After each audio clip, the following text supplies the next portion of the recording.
সেদিন যুদ্ধের খবর ভালো ছিল না। রাজা বিমর্ষ হয়ে বাগানে বেড়াতে গেলেন। দেখতে পেলেন প্রাচীরের কাছে গাছতলায় বসে খেলা করছে একটি ছোট্ট ছেলে আর একটি ছোট্ট মেয়ে। রাজা তাদের জিজ্ঞাসা করলেন, তোমরা কি খেলছো? তারা বললে, আমাদের আজকের খেলা রাম সীতার বনবাস। রাজা সেখানে বসে গেলেন। ছেলেটি বললে, এই আমাদের দণ্ডক বন, এখানে কুটির বাঁধছি। সে এক রাশ ভাঙা ডালপালা খড় ঘাস জুটিয়ে এনেছে, ভারী ব্যস্ত। আর মেয়েটি শাক পাতা নিয়ে খেলার হাঁড়িতে বিনা আগুনে রাঁধছে। রাম খাবেন, তারই আয়োজনে সীতার এক দণ্ড সময় নেই। রাজা বললেন, আর তো সব দেখছি, কিন্তু রাক্ষস কোথায়? ছেলেটিকে মানতে হলো তার দণ্ডপনে কিছু কিছু ত্রুটি আছে। রাজা বললেন, আচ্ছা, আমি হব রাক্ষস। ছেলেটি তাকে ভালো করে দেখলে, তারপরে বললে, তোমাকে কিন্তু হেরে যেতে হবে। রাজা বললেন, আমি খুব ভালো হারতে পারি, পরীক্ষা করে দেখো।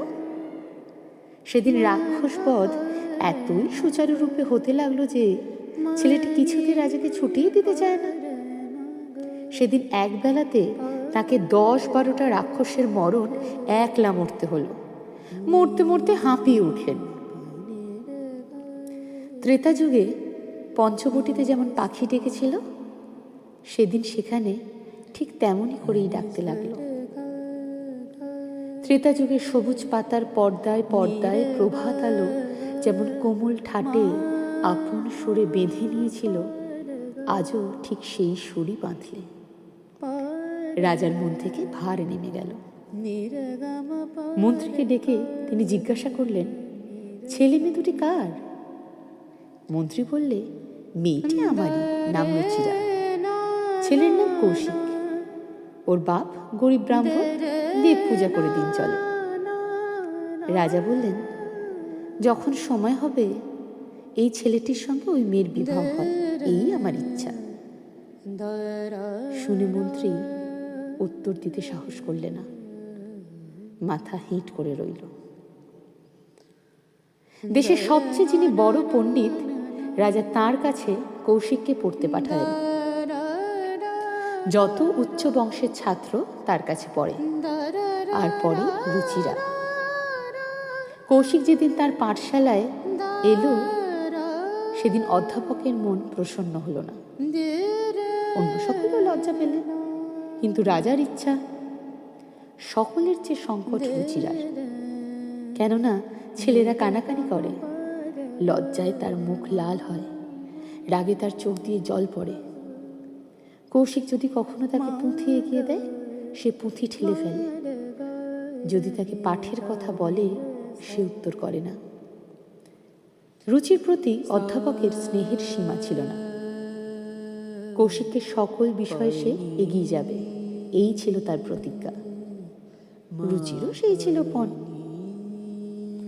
মনে হলো সেটা খুব সহজেই ঘটবে, কারণ কৌশিক পরে বটে, কিন্তু এক মনে নয়। তার সাঁতার কাটতে মন, তার বনে বেড়াতে মন, সে গান করে, সে যন্ত্র বাজায়। অধ্যাপক তাকে ভর্ৎসনা করে বলেন, বিদ্যায় তোমার অনুরাগ নেই কেন? সে বলে, আমার অনুরাগ শুধু বিদ্যায় নয়, আরও নানা জিনিসে। অধ্যাপক বলেন, সেই সব অনুরাগ ছাড়ো।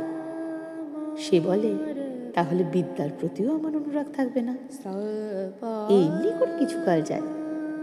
রাজা অধ্যাপককে জিজ্ঞাসা করলেন, তোমার ছাত্রের মধ্যে শ্রেষ্ঠ কে? অধ্যাপক বললেন, রুচিরা।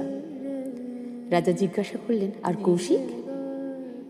অধ্যাপক বললেন, সে যে কিছুই শিখেছে এমন বোধ হয় না। রাজা বললেন, আমি কৌশিকের সঙ্গে রুচির বিবাহ ইচ্ছা করি। অধ্যাপক একটু হাসলেন, বললেন, এ যেন গোধূলির সঙ্গে উষার বিবাহের প্রস্তাব। রাজা মন্ত্রীকে ডেকে বললেন, তোমার কন্যার সঙ্গে কৌশিকের বিবাহে বিলম্ব উচিত নয়। মন্ত্রী বললে, মহারাজ, আমার কন্যা এই বিবাহে অনিচ্ছুক। রাজা বললেন, স্ত্রীলোকের মনের ইচ্ছা কি মুখের কথায় বোঝা যায়? মন্ত্রী বললে, তার চোখের জলও যে সাক্ষ্য দিচ্ছে। রাজা বললেন, সে কি মনে করে কৌশিক তার অযোগ্য? মন্ত্রী বললেন, হ্যাঁ, সেই কথাই বটে। রাজা বললেন, আমার সামনে দুজনের বিদ্যার পরীক্ষা হোক। কৌশিকের জয় হলে এই বিবাহ সম্পন্ন হবে। পরদিন মন্ত্রী রাজাকে এসে বললেন, এই পণে আমার কন্যার মত আছে। বিচার সভা প্রস্তুত। রাজা সিংহাসনে বসে, কৌশিক তার সিংহাসন তলে। স্বয়ং অধ্যাপক রুচিকে সঙ্গে করে উপস্থিত হলেন। কৌশিক আসন ছেড়ে উঠে তাকে প্রণাম ও রুচিকে নমস্কার করলেন। রুচি দৃকপাত করলে না। কোনোদিন পাঠশালার রীতি পালনের জন্যেও কৌশিক রুচির সঙ্গে তর্ক করেন। অন্য ছাত্রেরাও অবজ্ঞা করে তাকে তর্কের অবকাশ দিত না।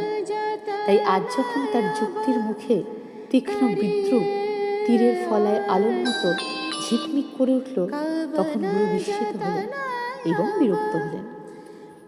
রুচির কপালে ঘাম দেখা দিল। সে বুদ্ধি স্থির রাখতে পারলে না। কৌশিক তাকে পরাভবের শেষ কিনারায় নিয়ে গিয়ে তবে ছেড়ে দিল। ক্রোধে অধ্যাপকের বাক রোধ হল, আর রুচির চোখ দিয়ে ধারা বেয়ে জল পড়তে লাগলো। রাজা মন্ত্রীকে বললেন, এখন বিবাহের দিন স্থির করো। কৌশিক আসন ছেড়ে উঠে জোর হাতে রাজাকে বললেন, ক্ষমা করবেন, এই বিবাহ আমি করব না।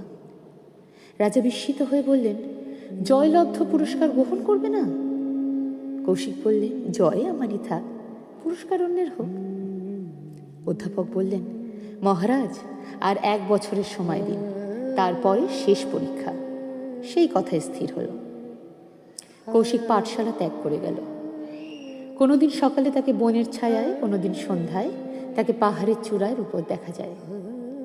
এদিকে রুচির শিক্ষায় অধ্যাপক সমস্ত মন দিলেন, কিন্তু রুচির সমস্ত মন কোথায়? অধ্যাপক বিরক্ত হয়ে বললেন, এখনো যদি সতর্ক না হও তবে দ্বিতীয়বার তোমাকে লজ্জা পেতে হবে।